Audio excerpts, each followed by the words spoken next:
तहरा चाहत से इनकार ना करती, तहरा कसम पे एतबार ना करती। अगर हमरा पता रहे कि हम मजाक हैं सिर्फ, कसम से हम अपना जान गंवा देती। लेकिन तहरा असलई के से कब प्यार ना करती, प्यार ना करती।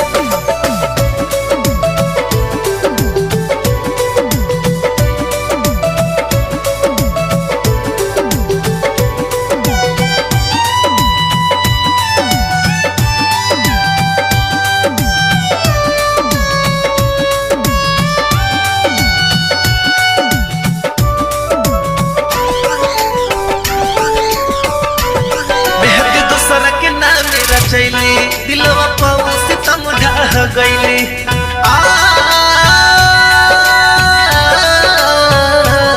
मेहदी दोसरा के नाम रचैली दिलवा पाऊ सितम ढह गईली।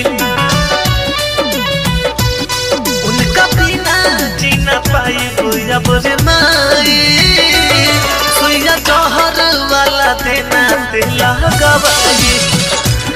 कैसे होई कैली इतना वो कसाई, सुइया जहर वाला देना दिला गवाई।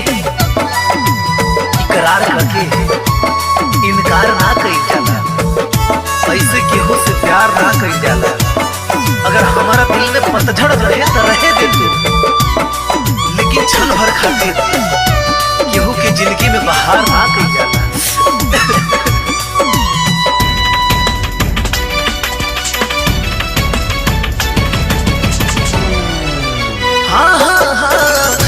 अपना मेहंदी से हमारा लिखते रही नाम रे, आज कौन का कमी भइल के दोसरा के भइल जान रे।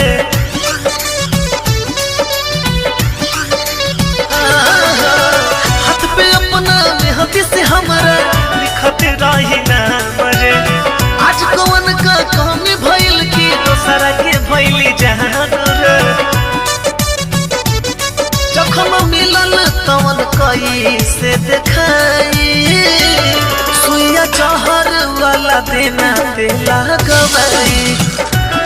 उनका बिना जीना पाई तू हमरे माई, कैसे होई गईली इतना वो कसाई।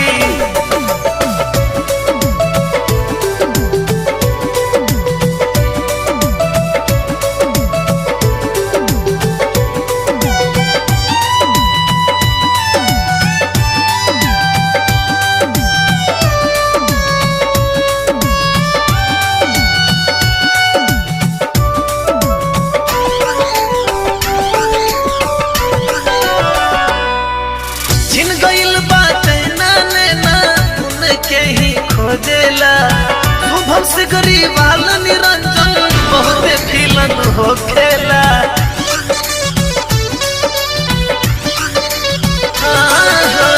छिन गइल बा चहना नैना उनके ही खोजेला। शुभम से गरीब वाला निरंजन बहुत फिलन हो खेला। जिंदगी जी कैसे घूट के रे माई, सुइया जहर वाला देना दिला गवाई। जान कैसे होई गईली वो कसाई।